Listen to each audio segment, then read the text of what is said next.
More local police officers have access to Narcan, a drug that can save people from a heroin overdose, and it's thanks to a nearly $20,000 donation to the Mason Capital Area Prescription Drug Task Force. Narcan is crucial to the fight against the heroin epidemic in mid-Michigan. Ingham County alone has had at least 13 overdose deaths this year. Fox 47's Susan Alcori talked with a man whose son might still be alive today if the donation hadn't been made sooner.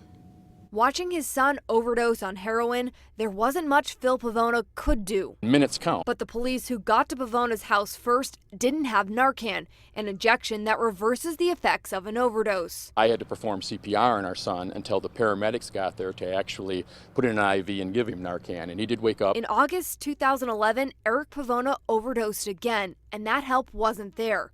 He was just 25 years old when he died. Now his dad is trying to prevent other families from going through the same pain. No one wants to die. Most of these people that overdose never intended to overdose.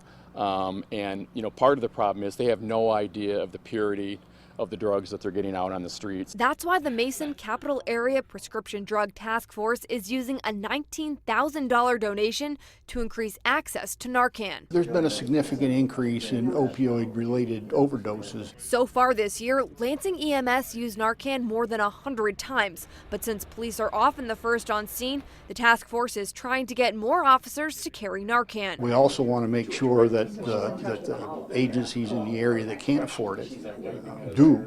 We've even had a request from as far away as Hillsdale that we donated. Pavona calls it a short-term fix. It's not an enabling drug in any way, shape, or form. Instead, he says it's giving an addict time to get the help they need. That doesn't mean they're not going to overdose again once we've given them Narcan, because again, Narcan isn't the solution. It saved their life. The solution is going to be treatment. Now, the task force also plans on using that donation for outreach, mainly going to schools and kids, hopefully to prevent them from abusing drugs. There's a concern over first responders repeatedly using Narcan on the same patient. It's also working on a new program where a police officer, EMS, and a therapist will go back and visit someone who recently overdosed and was saved by Narcan. They'll let them know about rehab options as well as follow-up programs. Where is our particular problem, that we can focus our most energy so that we can have the biggest impact. The other thing is, looking at the demographic information that's in that data and being able to target specific demographics, age groups.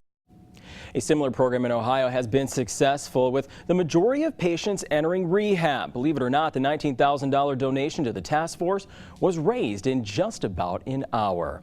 Well, it came from the 100 Women Who Care, a group in Lansing where they meet 4 times a year and pick a local charity each time. And then all the members donate $100. One of the co-founders tells us they started in 2010 and have donated more than $360,000.